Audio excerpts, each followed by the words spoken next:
स्वभावचिन्मयानन्दं कृपापूर्णं जगत्पतिं हरिषड्वर्गजेतारं नित्यानन्दगुरुं भजे। स्वभावचिन्मयानन्दं कृपापूर्णं जगत्पतिम्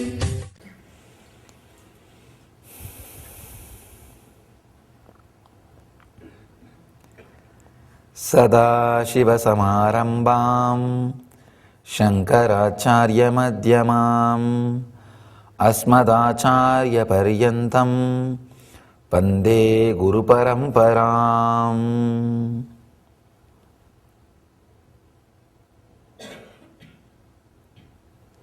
I welcome you all with my love and respects.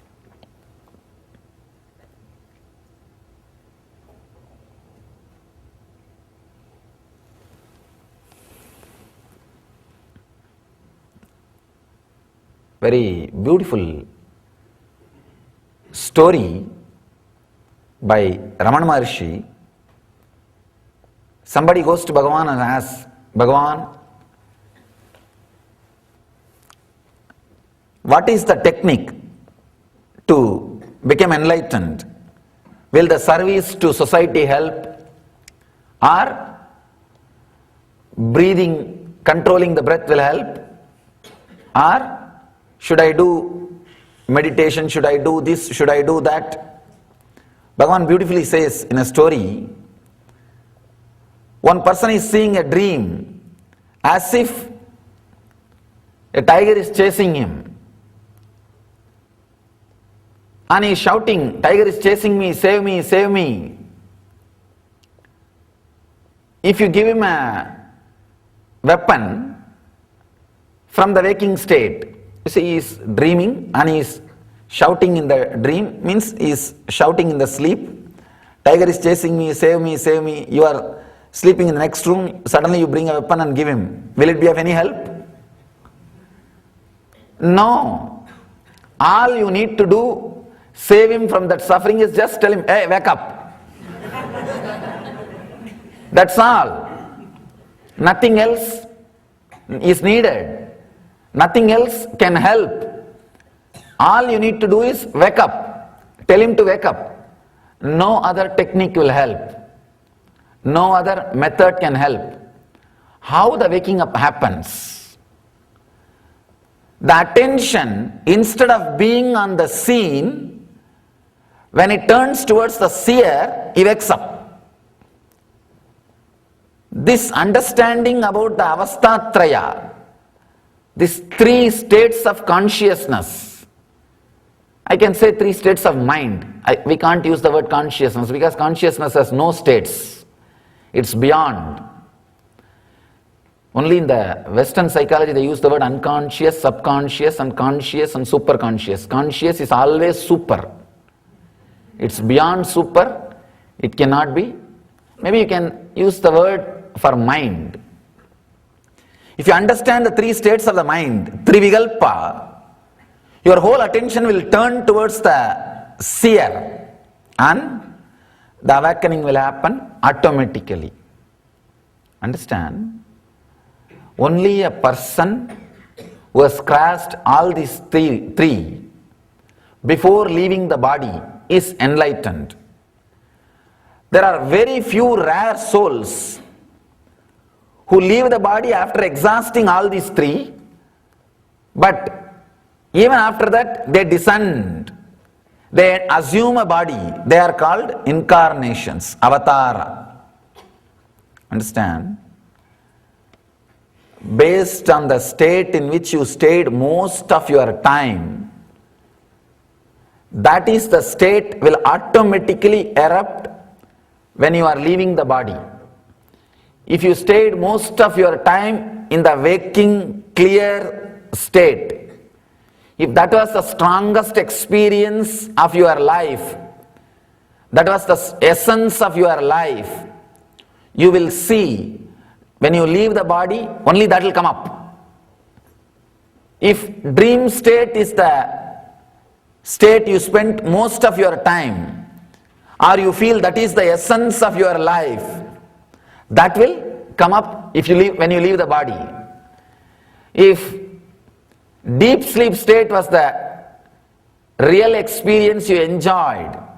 Most of your life you spent only in that state. Then naturally when you were about to die, you will fall into coma.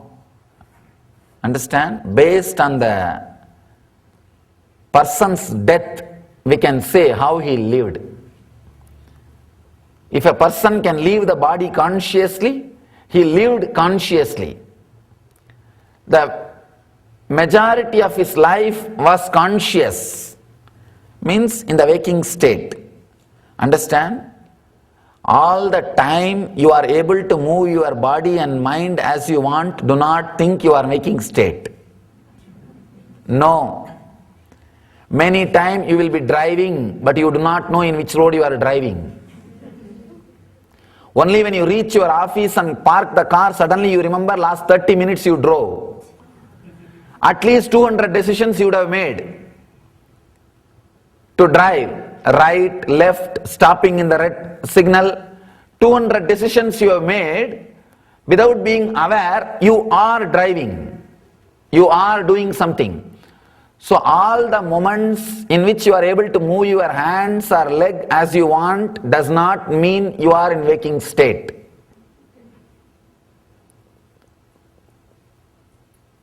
Second, the dream state.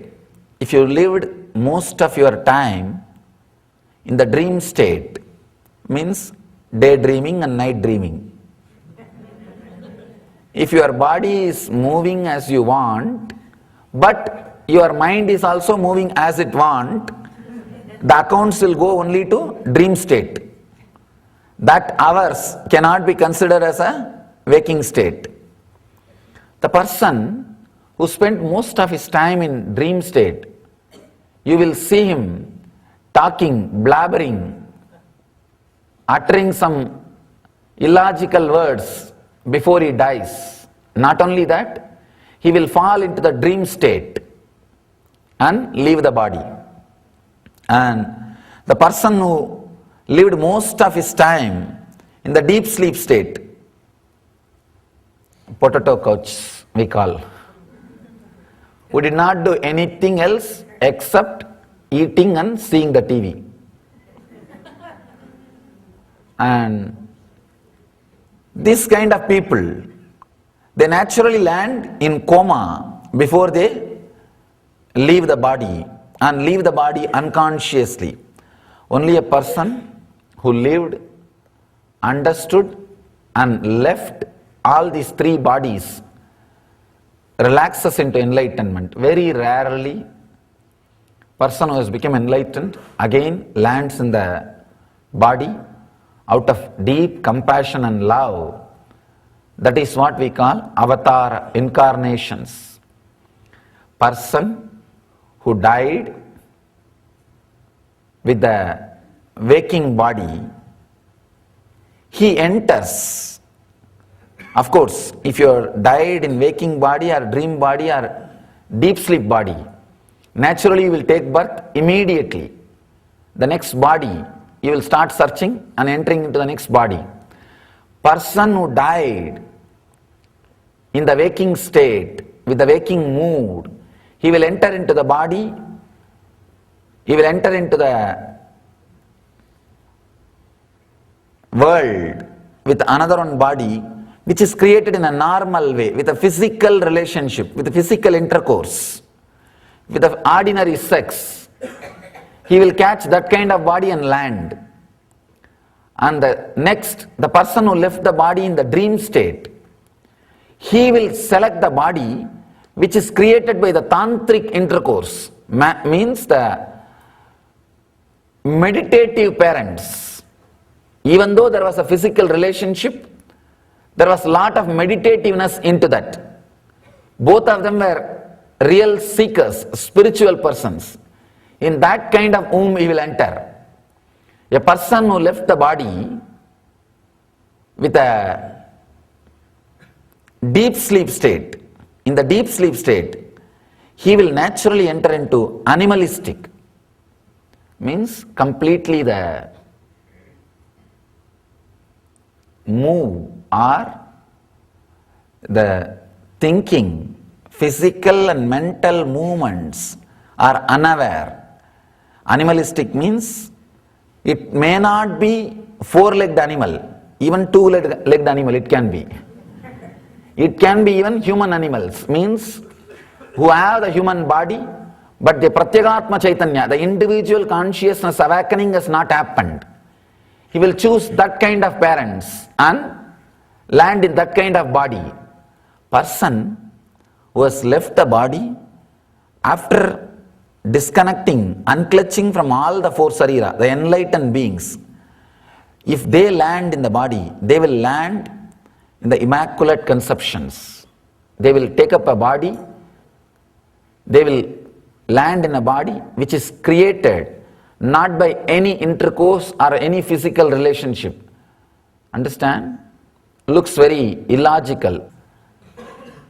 Kundi experimented with this and gave birth to Karna. Kundi did not carry Karna 9 months. And all other 5 kids, all Panchapandavas and Karna, all the 6 have been given birth by Kundi in this way, in the way of immaculate conception, means created without any physical relationship. The science was alive, science existed, there is a possibility, and even though logically it is very difficult to understand or relate with, the science existed. Even now, the incarnations, people who are left after enlightenment, left the body after enlightenment, they land this kind of sariras. There may not have been any physical relationship, but suddenly the body will start getting created in the mother's womb and the child is there. If you see even the modern day incarnations like Ramakrishna, when Ramakrishna took birth, his father was too old. But the story, even the reminiscence says, when she felt she is carrying Ramakrishna, the Ramakrishna's mother, the father was far away, somewhere. It's like from a Shivalinga, a light entered, and she knows she is carrying a child now. Understand, person who left the body beyond all these 3 shariras lands by creating a body which is not related to any physical relationship. May not the physical relationship exist, but he knows how to create a new body, and he lands in the superconscious body. Very difficult for a logical Western mind to relate with. The whole Christianity is taunted, made fun of, what not. It went through so much of problem just because of this one concept, the Immaculate Conception. Of course, to understand is there is something beyond our understanding.